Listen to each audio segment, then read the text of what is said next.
Welcome to Fred Achando Analysis, ladies and gentlemen. Kindly subscribe to our channel if you are watching for the first time. President William Ruto continues to give bad news to the hustler nation that he promised to take care of during his campaigns. As we speak today, just last week, the president gave orders to dissolve more than 122 companies. In a gazette notice by the Registrar of Companies, Madam Joyce Koech, this is what Madam Koech released. She's saying that pursuant to Section 897, subsection 4 of the Companies Act 2015, it is notified for the information of the general public that the following companies are dissolved and their names have been struck from the Registrar of Companies with effect from the date of publication of this notice. Ladies and gentlemen, this is one of the saddest news that we can receive, especially now, because the state of our economy is ailing. If you are living in Kenya today, you don't need a rocket science to understand that our economy is bad. If it is not happening to you, then it is happening to your neighbor or your friend or your relative. Can you imagine a government that promised that they will bring the cost of living and protect our companies when they get to power, are now championing or presiding over dissolution of companies? Look at this. At least 122 companies, ladies and gentlemen. Let's assume that each company employed maybe, let's just do a calculation with only 100 people. I don't want to go by more than 100. 100 by 122, because I know most of these companies employed more than. There is about 12,200 people that are now jobless. What if the companies were employing 200 each? 24,400 people who have lost their jobs. It is coming at a time when parents are taking their children to school. I want you to imagine that one of the people who are going to lose their jobs as a result of the dissolution of the companies had a candidate in class 8 or form 4, so maybe he wants to take the child to school.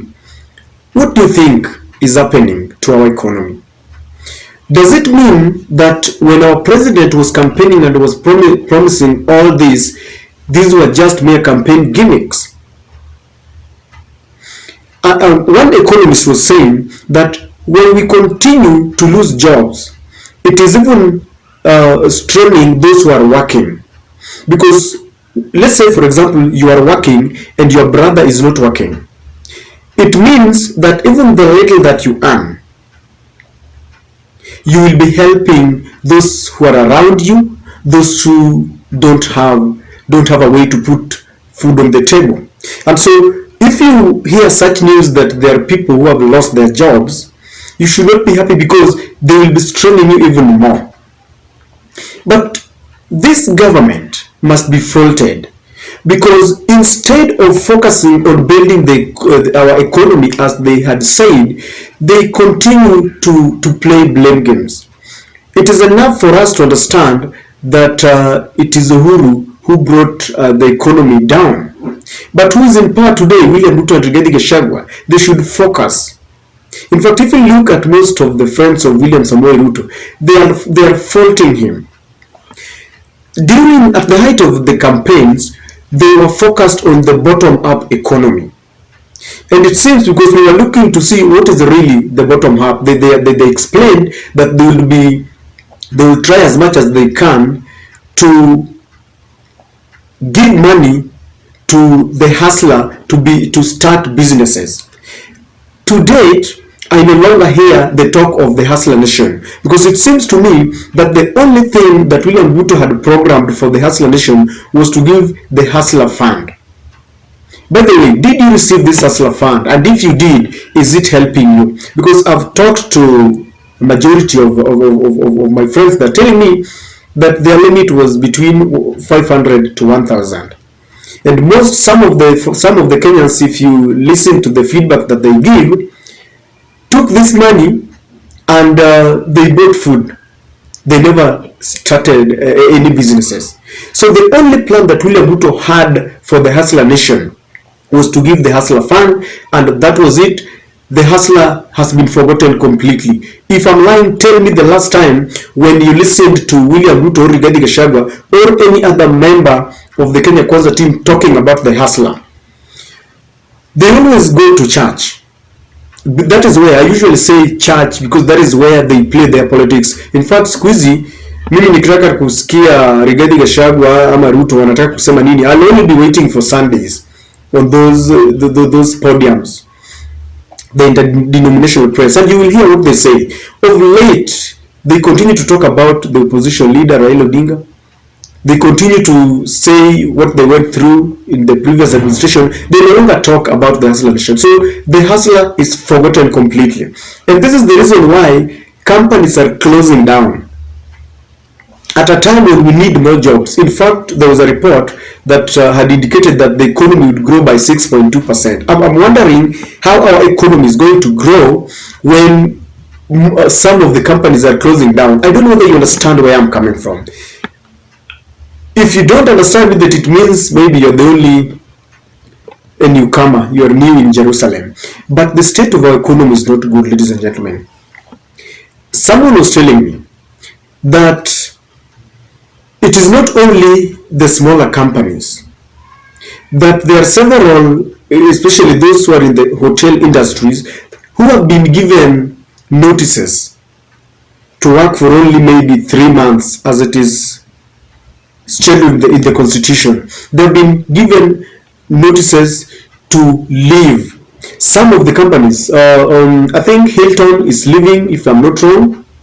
There are several international companies that have been in Kenya for more than 30 years. They are closing down. And so this is painful to me, because we have a government that really talked nicely, explained to the Hustler Nation what they wanted to do. Now it is the opposite. In fact, the declaration of William Ruto and Rigathi Gachagua was, nikiweka Biblia chini, bei ya unga pia itakuja chini, bei ya sukari, sabuni, the common basic commodities that we use. But instead, what is happening? The prices have skyrocketed beyond the means of the common man, ladies and gentlemen. They politic at the expense of serving Kenyans. What is the cost of your token for those who use token? Have you checked? It has more than doubled. William Ruto told us that he will ensure that he grows the economy by double digits. I want to believe that the economy has got a backward growth by more than a double digit that he talked about. It is a triple digit. This administration is giving the Azimio power and a reason to even champion a revolution. Because when people are hungry, they will have two choices. Some will say that the only choice I have is to either die in the house or go out there and die. This revelation is really a headache to William Ruto. Let them sit down and find out how they will grow this economy. Another economist is saying that part of the insecurity that Kenya is facing are the unemployed youths. Not because they are not employed, not because they are not learned.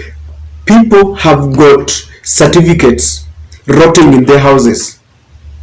You know, sometimes I sympathize with even our youths when they graduate every day, yet they have nowhere to go.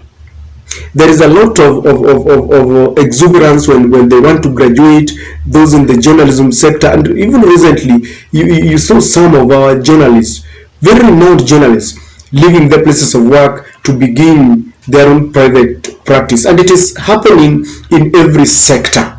So when I see our little ones, you know, graduating every year or every month, I just wonder, where do they graduate to go to?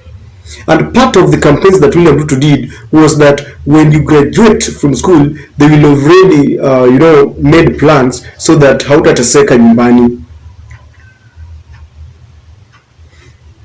If William Ruto is not careful, the revolution is coming is one that will not need even Raila Odinga to champion. People will just walk out themselves out there in the streets to demand for their rights. And when we talk of a revolution, some people think that we are talking of, people going out there to start, telling to vacate office. What happens in a revolution is that people will always go out there to start asking for their rights. They will be asking, this is what you promised us. We don't have it. Hakuna unga, hakuna sukari, and even if it is there, we cannot afford.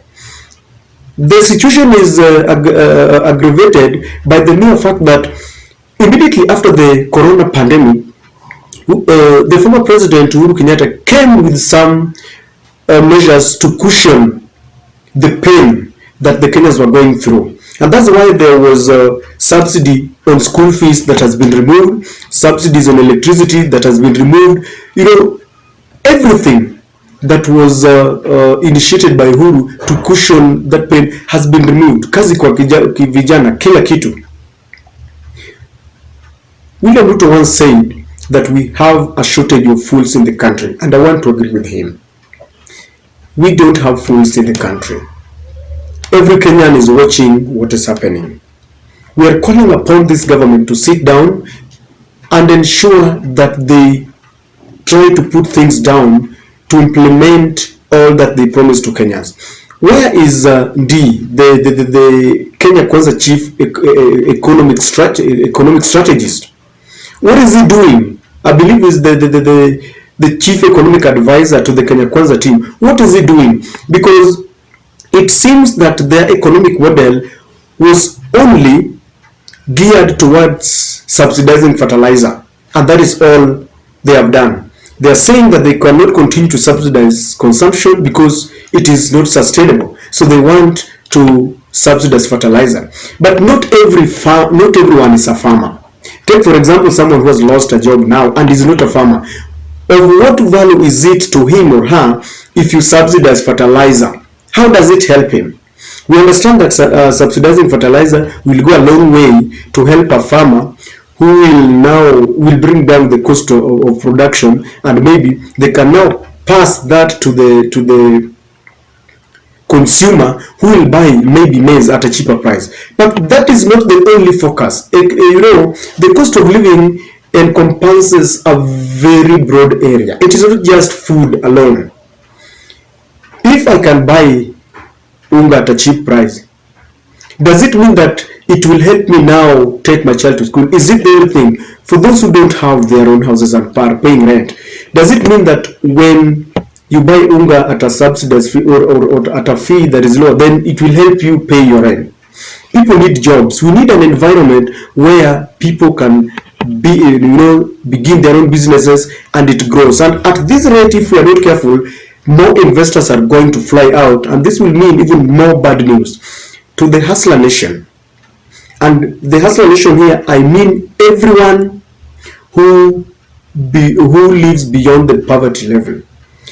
Whenever we have an opportunity to elect our leaders, let us look at value and facts. Let us not go by euphoria, because in the end we have to wait for another 5 years suffering. Today the 100 days have elapsed and we are told that we give was it 6 months?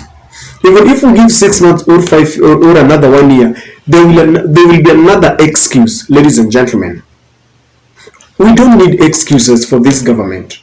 All that we need is we demand what they told Kenyans, because there are people who woke up very early in the morning, voted for Ruto and Rigathi Gachagua based on their promises that are not coming. Ladies and gentlemen, I'm really saddened by this news, because I know there are Kenyans who are now suffering. Next, it could be you.